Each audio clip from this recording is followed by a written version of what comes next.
Good afternoon. These are the Mancunian Matters headlines at 4.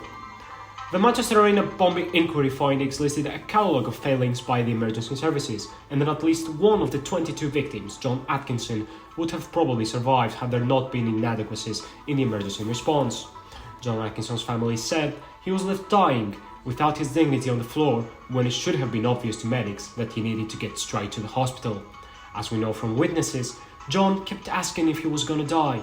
The apology from Northwest Ambulance Service means nothing unless they act rapidly on this report to ensure that no family ever has to go through this horrific experience again.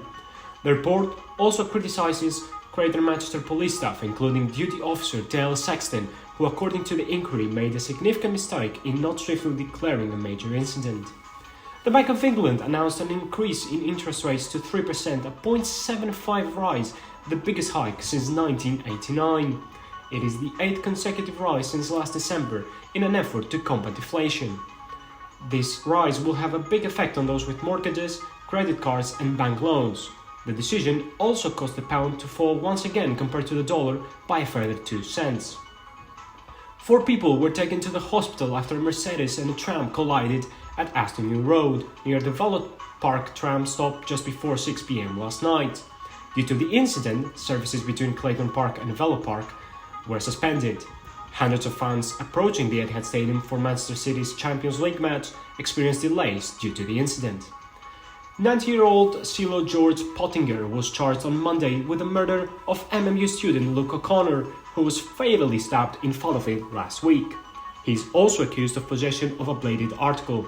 We spoke to a student living in the area about how residents nearby experienced the incident.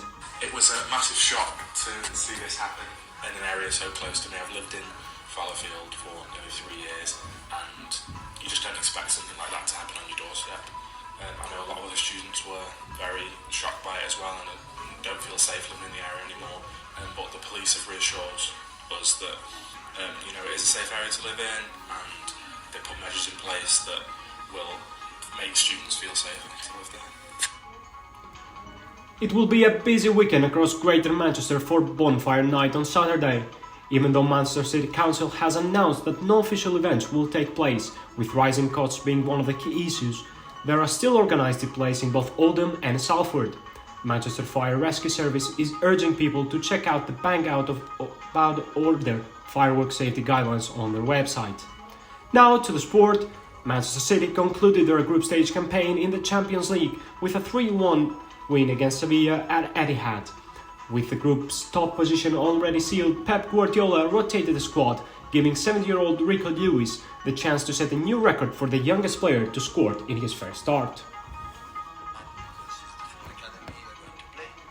You have to earn it, but we see him since the day one in the United States of America in a pre-season when he played against a few minutes against Bayern Munich, for example, and the training sessions always is, this guy has something special. Is defensively aggressive enough.